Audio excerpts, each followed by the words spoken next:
Ucaplah dan lihatlah betapa baiknya Tuhan itu. Rasakan dan nikmati kasih setia Tuhan, kasih setia Tuhan. Kecaplah dan lihatlah betapa baiknya Tuhan itu. Rasakan dan nikmati kasih setia Tuhan, kasih setia Tuhan. Syukur bagimu Tuhan, segala hormat bagimu Tuhan. Allah yang mengasihiku, Allah yang memeliharaku selamanya.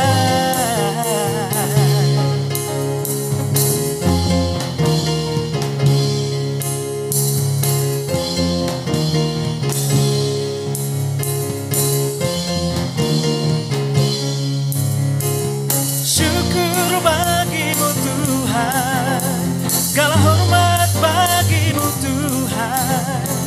Allah yang mengasihiku, Allah yang memeliharaku.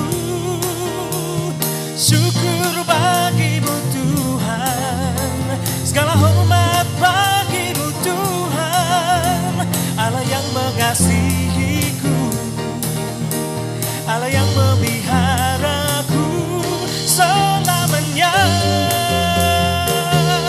selamanya.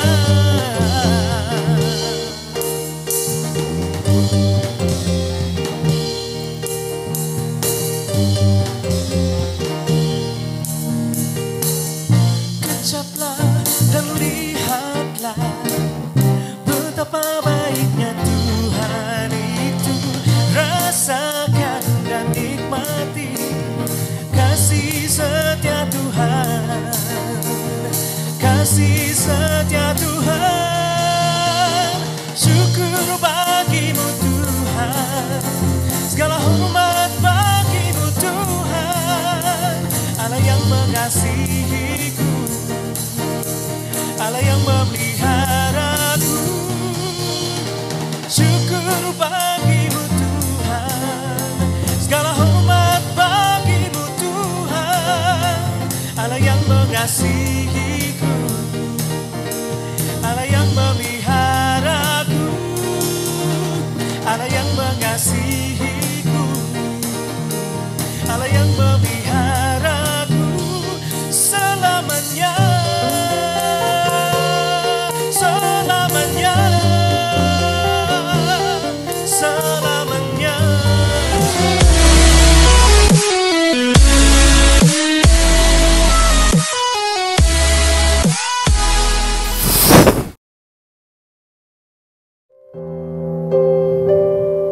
Shalom, salam damai dalam nama Tuhan kita Yesus Kristus.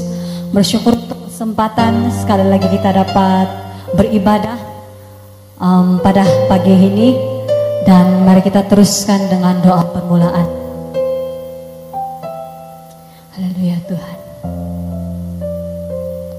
Bapa, ini kami Tuhan datang kepada Engkau saat ini. Kami memenaikkan ucapan syukur kami untuk kasih kebaikan-Mu dalam kehidupan kami Bapa, penyertaan-Mu dalam kehidupan kami, sehingga pada pagi ini, saat ini kami masih ada kesempatan untuk beribadah, memuji memuliakan Engkau. Dan Bapa, kami serahkan Tuhan ibadah kami dalam tangan Engkau dari awal sehingga selesai ibadah kami. Biarlah semua berjalan lancar dan sesuai dengan kehendak-Mu. Terima kasih Tuhan. Ini kerinduan kami Bapa, untuk terus memuji muliakan Engkau dalam kehidupan kami. Pujian, hormat, syukur kami kembalikan hanya dalam nama Tuhan kami Yesus Kristus. Amin.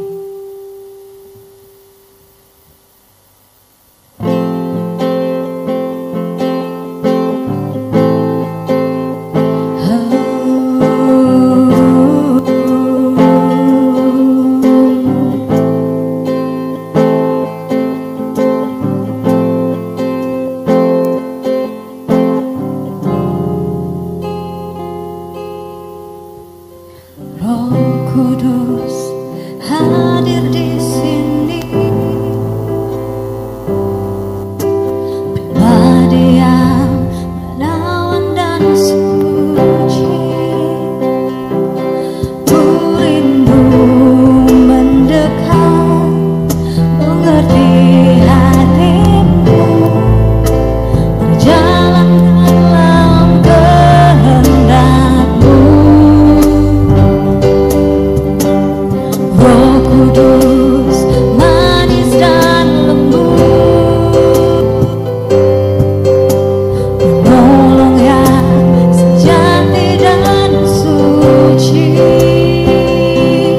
Ku rindu mendekat, mengerti hatimu, berjalan dalam kuasa-Mu, bekerjalah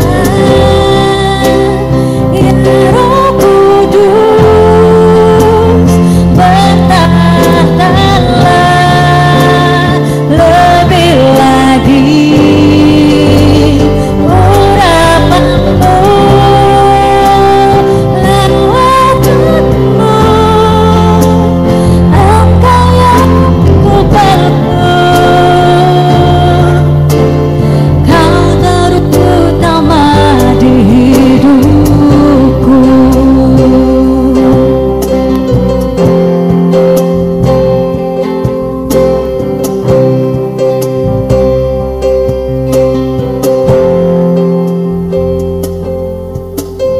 Roh Kudus manis dan lembut,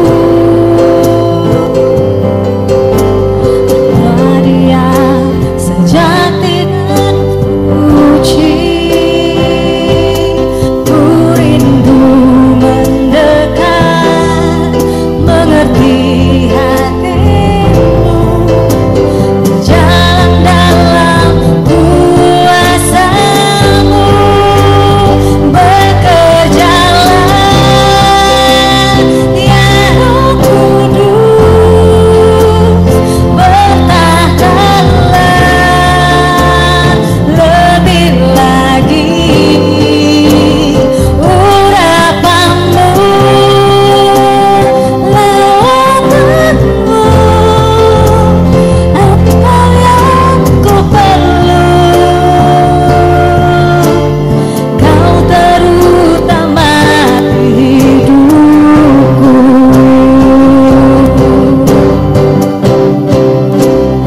Bekerjalah ya Roh Kudus, bertahtalah lebih lagi urapan-Mu, lewat-Mu, Engkau yang ku perlu. Kau terutama di hidupku. Kau terutama di hidupku. Kau terutama di hidupku.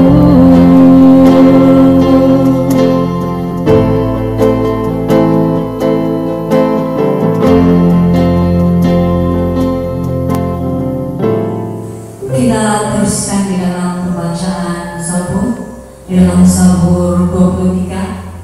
Ikuhan ipapanta opanaw.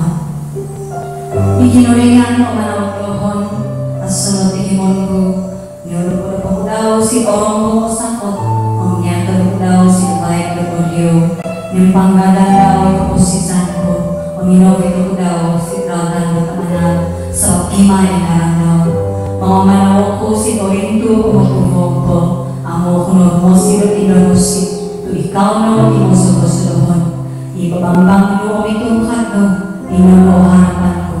Ikaw mo mga hatulong niya bahagi ko, si tinaguvang mo nisamot ko. Ikaw mo ikaw bukuro umaw, tinuloy po inuman ko, sampai nakabay. Manjari kumosihan, umikosya nang musuko sa dohon subak-subak. Umintoro na po si bagay ng kinulingan,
ikinotizan disubulong susi, o minusuri Maria misuni Diyos. Inopogos sampai disangkap, dihisa, dikapato, di Pontius Pilatus pemerintah. Minatay po, nilobong no, o minidahuno si pengupunan berulun minatay. Ada po ikotodo, kinumulian na Yosio, antar si bulu minatay, o idokolono si surga. Kaya po, magkamuna Yosio, ponong si banan, naginorinan, ama, imuwasta isokopya. Atad suri, rumikot pa ko Yosio, sindi pengupunan, tumomokong itong din isaw, o minatay. Kasi po ko si surga ko susi, isonoy gereja na ulun Kristiyan, di eniso ang susi po. Ipinisaan at ulun na susi, o mikalang rosaryo, o mikukulyanan ng bukas, o mikuposisan ng penday. Oh,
Shalom jemaah yang dikasihi Tuhan.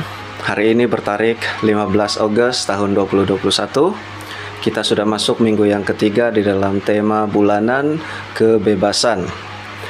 Minggu ini kita akan belajar satu subtema yang baru, yang tidak kurang menariknya juga seperti subtema-subtema lain sebelumnya yang kita sudah dengar pada minggu-minggu yang lalu.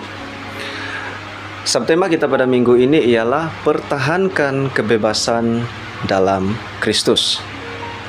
Apa kebebasan yang kita miliki atau yang kita ada dalam Kristus, dan mengapa kita perlu atau mesti mempertahankan kebebasan kita itu?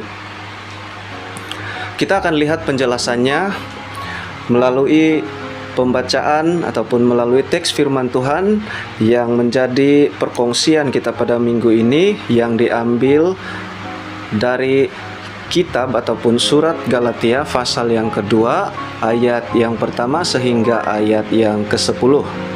Tetapi di sini saya hanya akan membacakan ayat yang keempat sahaja, dan saya bacakan di dalam terjemahan bahasa Malaysia.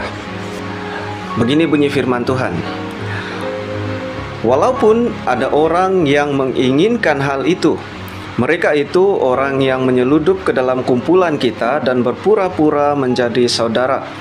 Mereka mengintip kita untuk mengetahui kebebasan yang kita alami kerana bersatu dengan Kristus Yesus.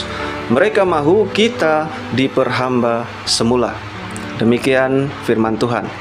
Sebelum kita melanjutkan dengan penjelasan firman Tuhan pada minggu ini, saya ingin mengajak semua anggota jemaah untuk berdoa bagi mempersiapkan pribadi kita untuk menerima firman Tuhan ataupun mendengar firman Tuhan pada minggu ini. Mari kita berdoa. Tuhan Yesus, kami ingin belajar firman-Mu pada hari ini. Kami mohon supaya Roh Kudus-Mu untuk melapangkan hati dan pikiran kami, supaya kami dapat menerima firman-Mu dengan baik.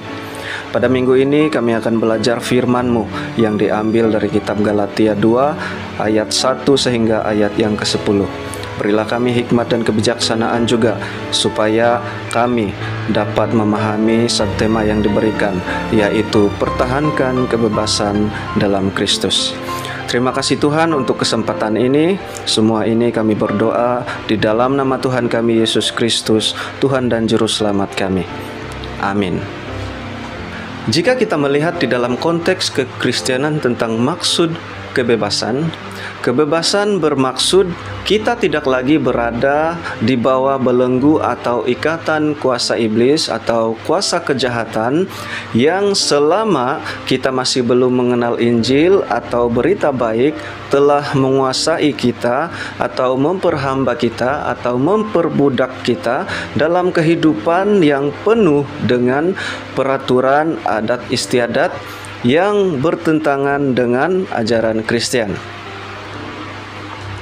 Tetapi setelah kita sudah mengenal Injil dan mengenal Yesus Kristus sebagai Tuhan dan Juru Selamat kita, di mana kita sudah menjadi orang Kristen, maka kita tidak lagi di bawah kuasa-kuasa kejahatan, tetapi kita sudah dibebaskan dari cengkaman kuasa iblis dan tuntutan-tuntutan adat istiadat yang mengelirukan dan malah dapat merusakkan iman percaya kita kepada Yesus Kristus yang telah menyelamatkan dan yang telah membebaskan kita dari segala sesuatu fahaman dan amalan yang tidak menyelamatkan kita.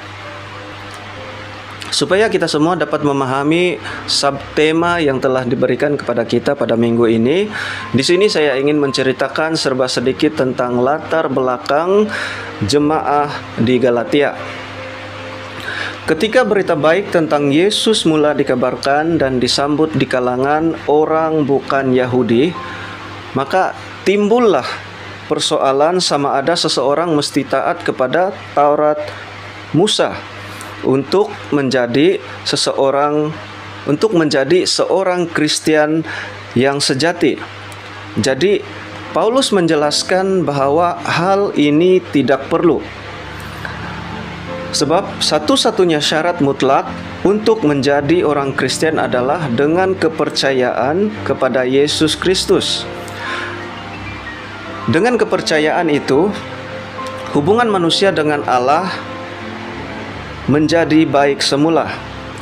Tetapi di kalangan jemaah di Galatia, ada orang yang menentang Paulus. Mereka berpendapat bahwa orang juga mesti taat kepada Taurat Musa untuk berbaik semula dengan Allah. Untuk menjadi seorang Kristen sejati, seseorang perlu mematuhi atau mengikuti hukum-hukum yang terkandung di dalam Taurat, seperti seseorang perlu disunat,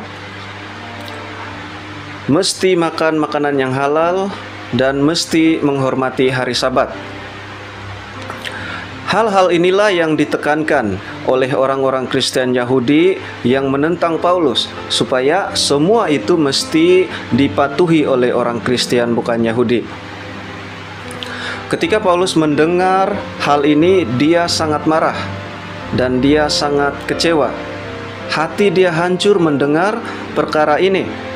Jadi muncullah surat Galatia ini. Dan surat Galatia ini, ataupun surat Paulus kepada Galatia ini, ditulis untuk memimpin orang yang disesatkan oleh ajaran yang salah itu, supaya mereka taat semula kepada ajaran yang benar. Di dalam ayat yang keempat, Paulus menentang saudara-saudara palsu yang sengaja menyusup masuk di kalangan jemaah percaya bukan Yahudi dengan tujuan mengajar dan memaksa para jemaah menuruti adat istiadat Yahudi, yang mana hal ini bukan satu-satunya kebenaran Injil yang membebaskan, tetapi lebih memperhambakan khususnya hal sunat. Sunat adalah adat istiadat orang Yahudi yang dipercayai turun-temurun sejak zaman Israel. Tetapi sejak Tuhan Yesus datang sebagai pembebas atau penebus atau penyelamat, maka hal sunat bukan lagi satu tanda untuk menjadi umat Allah, melainkan percaya dan menerima Yesus Kristus sebagai Tuhan dan Juru Selamat. Hal ini merupakan ganti kepada sunat untuk menjadi umat pilihan Allah. Dengan itu, Paulus sangat menentang saudara-saudara palsu ini, dan dia juga menasihatkan supaya para jemaah yang percaya dan menjadi milik Yesus harus menolak tradisi atau adat istiadat Yahudi tersebut. Paulus dengan tegas menolak cadangan tersebut. Dan dia menjelaskan bahwa hal adat istiadat Yahudi itu hanya akan menjadi beban dan perhambaan kepada Kristen bukan Yahudi. Dahulu mereka diperhambakan pelbagai roh-roh jahat dan roh-roh dunia. Namun setelah menerima Tuhan Yesus Kristus, mereka dibebaskan. Tetapi dengan pemaksaan orang Kristen yang bukan Yahudi supaya mengikuti adat istiadat Yahudi, Paulus mengatakan bahwa itu sama sahaja memperhambakan diri kepada peraturan-peraturan atau adat istiadat yang bukan menyelamatkan dan yang bertentangan dengan Injil kebenaran, yaitu Tuhan Yesus Kristus. Setelah percaya dan menerima Yesus sebagai Tuhan dan Juru Selamat secara pribadi, maka hal ini sudah menjadi sunat bagi setiap orang yang percaya.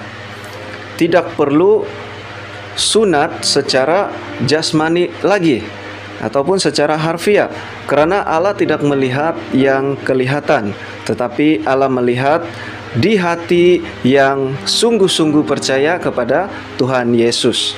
Saudara-saudara yang dikasihi Tuhan, sebagai orang percaya, kita tidak terlepas ataupun kita tetap akan berhadapan dengan banyak ajaran-ajaran tradisi ataupun adat istiadat yang sentiasa akan melunturkan iman kita kepada Tuhan Yesus Kristus, sekaligus menjadikan kita hamba kepada ajaran-ajaran tradisi. daripada menjadi hamba kepada kebenaran Injil. Sebab itu kita perlu belajar seperti Rasul Paulus yang dengan tegas dan berani menolak atau tidak akur kepada ajaran-ajaran tradisi pada zaman ini maupun tradisi lama yang dibawa pada zaman ini. Sebaliknya, marilah kita pertahankan kebebasan dalam Kristus. Saudara-saudara yang dikasihi Tuhan, sebagai orang yang sudah menerima Kristus sebagai Tuhan dan Juru Selamat, kita sudah pasti tidak mahu kalau Allah mengutuk kita, oleh karena kita masih lagi mengamalkan adat yang bertentangan dengan iman kita kepadanya melalui Yesus Kristus. Oleh itu, kita perlu melupakan hal-hal yang tidak berkaitan dengan keselamatan kita. Jangan lagi ada fahaman bahwa jika ada orang mati dan orang itu ada dua rumah, mesti mau sembahyang di rumah ini dan rumah yang satu lagi. Sebab takut nanti roh si mati keliru mau pulang di rumah yang mana satu. Roh orang mati seperti yang kita ketahui akan pulang kepada Yesus dan bukan pulang ke rumah. Jadi mengapa kita perlu fikirkan fahaman lama kita itu sehingga mengelirukan diri sendiri dan orang lain? Bukan itu saja, ada lagi fahaman lain di mana setelah si mati dikuburkan akan ada meja yang disediakan di dalam rumah, dan di atas meja itu ada gambar si mati, dan kemudian ada makanan dan minuman yang disediakan untuk si mati. Kemudian bercakap-cakap dengan gambar si mati, ataupun mungkin bercakap-cakap dengan roh si mati. Walaupun mungkin ada roh yang bercakap-cakap dengan orang yang masih hidup itu, kita mungkin tidak akan mendengar, melainkan kita memanggil tim-tim dari paranormal untuk menangkap suara-suara aneh. Barulah kita dapat mendengar. Saudara-saudara yang dikasihi Tuhan, hal itu semuanya tidak perlu. Sebab tidak ada ajaran sedemikian yang kita terima daripada berita baik atau di dalam Alkitab. Saya tidak berniat untuk memalukan orang-orang Kristen yang pernah melakukan hal ini. Tetapi saya mahu kita sebagai orang Kristen melihat betapa besarnya pengorbanan Yesus. Dia sanggup meninggalkan tempat dia di surga semata-mata untuk menyelamatkan kita, semata-mata untuk membebaskan kita. Dia sanggup mati untuk kita supaya kita beroleh keselamatan. Jadi, adakah berbaloi pengorbanan Yesus itu sekiranya kita sudah terima dia, tetapi pada masa yang sama kita masih lagi mahu melakukan hal-hal lama yang kita lakukan sebelum kita mengenal dia? Saya rasa pengorbanan Yesus tidak berbaloi sama sekali, dan pengorbanan Yesus itu dilihat sia-sia sekiranya kita masih lagi mahu melakukan ataupun mahu mengamalkan adat-adat yang lama sebelum kita mengenal Yesus. Jadi saudara-saudara, marilah kita tinggalkan hal-hal yang tidak berguna kepada kita. Walaupun kita mungkin merasa sayang untuk meninggalkan semua itu, tetapi kita perlu memikirkan keselamatan kita. Kita tidak selama-lamanya ada di bumi. Jadi segala adat-adat yang tidak ada kaitan dengan keselamatan kita, tidak salah untuk kita buang. Kita tetapkan kehidupan kita di bawah jagaan Kristus. Dan biarlah kita serahkan kehidupan kita di bawah jagaan Kristus. Kita adalah orang berdosa yang diselamatkan oleh Kristus supaya kita bebas. Tetapi tidak bermakna bahwa kebebasan kita itu kita boleh salah gunakan dengan masih mengamalkan adat-adat lama yang kita lakukan sebelum kita mengenal Yesus. Sebagai kesimpulannya, kita sebagai orang-orang yang percaya perlu mempertahankan kebebasan kita di dalam Kristus. Dengan cara yang pertama, kita dapat lihat di dalam ayat yang kelima. Kita jangan akur atau kita jangan bersetuju dengan ajaran selain daripada ajaran kebenaran Yesus Kristus. Yang kedua, kita dapat lihat di dalam ayat yang keenam. Jangan takut kepada manusia, tetapi takutlah kepada Allah. Dan yang ketiga, kita dapat lihat di dalam ayat yang ke-9, janganlah meragukan kasih karunia yang Tuhan sudah berikan. Dengan itu, kita dapat mempertahankan kebebasan kita dalam Kristus. Apabila kita dapat mempertahankan kebebasan kita dalam Kristus, maka hidup kita akan menjadi berkat kepada orang lain. Dan orang lain akan mencontohi cara hidup kita yang selalu mempertahankan kebebasan kita dalam Kristus. Sampai di sini sahaja perkongsian firman Tuhan yang dapat saya berikan kepada saudara-saudara semua. Semoga perkongsian firman Tuhan ini terus dapat memberkati kehidupan saudara-saudara semua. Tuhan Yesus memberkati. Kita berdoa untuk firman Tuhan yang sudah kita dengar sebentar tadi, dan kita teruskan kepada doa syafaat. Kita berdoa supaya kita terus terhindar daripada penyakit dunia yang sedang melanda sekarang ini. Dan kita mohon daripada Tuhan supaya kita terus berusaha untuk mengikuti setiap peraturan yang sudah disediakan kepada kita. Sebab semuanya itu adalah untuk kebaikan kita juga. Kita juga mendoakan barisan hadapan yang selama ini sudah berusaha untuk berjuang bagi kita. Mari kita berdoa.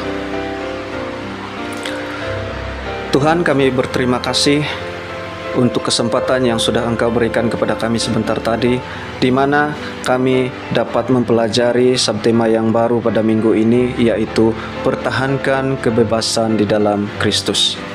Tuhan, adalah lebih baik jika kami mempertahankan kepercayaan kami kepada Engkau daripada mempertahankan hal-hal yang tidak memberikan keselamatan kepada kami sama sekali.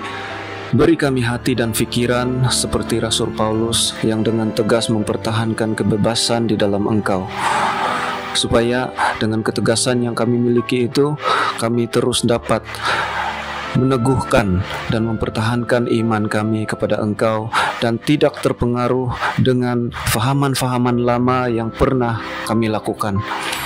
Tetapi biarlah kami mempertahankan kebebasan kami di dalam Engkau. Tuhan, kami juga ingin berdoa untuk beberapa perkara.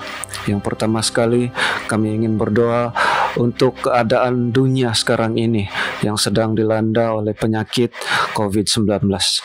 Tuhan, kami ingin terus menyerahkan kehidupan kami di dalam pimpinan tangan-Mu, supaya dengan pimpinan daripada Engkau, kami semua dapat terhindar daripada jangkitan penyakit ini. Dan berilah kami hikmat dan kebijaksanaan, supaya kami dapat menjaga diri kami sendiri dan mematuhi segala peraturan-peraturan yang telah disediakan, supaya dengan mematuhi semua peraturan-peraturan itu, kami dapat mengelak daripada jangkitan penyakit yang berbahaya itu. Tuhan, kami juga ingin berdoa untuk para barisan hadapan yang sudah sekian lama menjalankan tugas mereka untuk menghalang penyebaran COVID-19 ini. Tuhan, mereka sangat tertekan dengan keadaan yang terpaksa bekerja lebih. Mereka juga memerlukan ruang untuk bertenang. Mereka juga perlu bersama-sama dengan keluarga mereka. Mereka juga perlu melakukan aktiviti-aktiviti lain yang dapat memberikan ketenangan kepada mereka. Dan kami ingin berdoa Tuhan, supaya mereka-mereka yang degil dan yang tidak mahu mematuhi peraturan, berilah mereka kesedaran Tuhan, supaya mereka dapat memahami situasi dan tekanan yang dialami oleh petugas-petugas hadapan. Tuhan, biarlah mereka dapat membayangkan mereka sedang berada di barisan hadapan, supaya mereka tahu kesukaran yang dialami oleh para petugas hadapan. Tuhan, dengan tekanan yang dialami oleh para petugas hadapan, mereka ada kalanya akan bersikap kasar tanpa sengaja karena tekanan yang mereka miliki. Kami ingin berdoa Tuhan, supaya Engkau berilah mereka kesehatan, berilah mereka kekuatan fisikal dan mental untuk terus dapat melakukan tugas mereka dengan baik. Tuhan, dengan keadaan dunia yang sekarang ini memaksa ramai orang untuk melakukan jenayah, dan kami tidak mahu Tuhan, orang-orang yang belum mengenal Engkau lenyap begitu sahaja karena keadaan dunia yang memaksa mereka melakukan kejahatan, sehingga menyebabkan mereka kehilangan nyawa karena perkara yang mereka lakukan itu. Tuhan, kami mohon agar Engkau tidak melihat dosa-dosa kami, tetapi kami memohon supaya Engkau melihat kesungguhan hati kami memohon pertolongan kepada Engkau. Engkau akhirilah penyakit yang sedang melanda dunia sekarang ini, supaya kami semua dapat bertenang, supaya kami semua kembali dapat melakukan kegiatan-kegiatan seharian kami. Tuhan, kami tahu Engkau mendengarkan kami, dan kami percaya Engkau pasti menjawab permintaan kami. Semua ini Tuhan, kami berdoa dan memohon hanya di dalam nama Tuhan kami Yesus Kristus, Tuhan dan Juru Selamat kami yang hidup. Amin.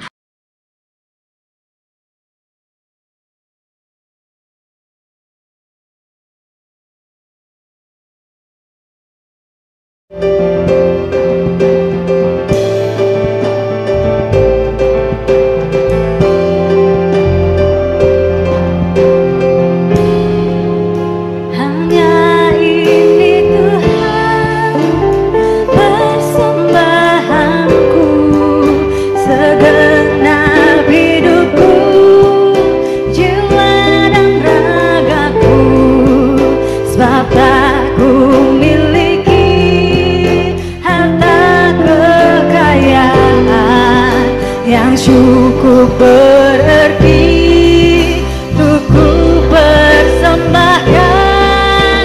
Hanya ini Tuhan permohonanku, terimalah Tuhan persembahanku, pakailah hidupku sebagai alatmu.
Tuhan, kinainan ang malahis sa surga, isiniti itahak sa siko.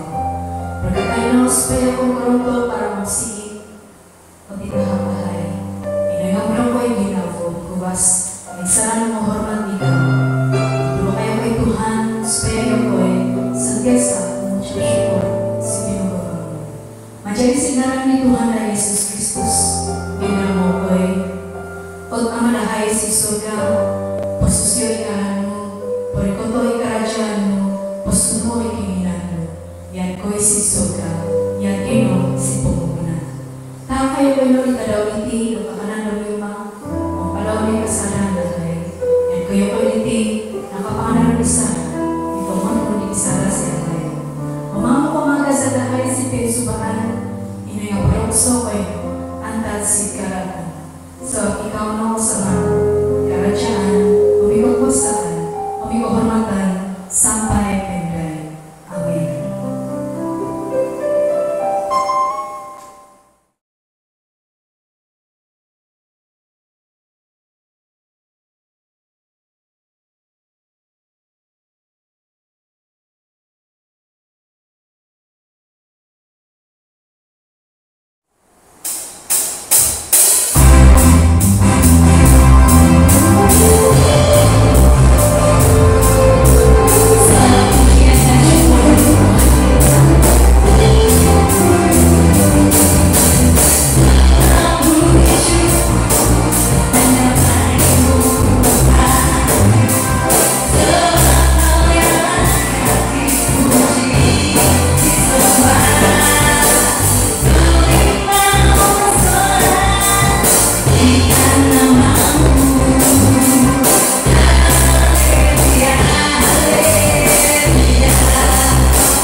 Ngunit ako nagdiwakat kinaringan mo sa basalita ko. Ikaw kasi namin Tuhan ako Yesus Kristus. Awi pinisa ni Santo Susi. Peter na sinita ko. Antarbian mo sampai Peter.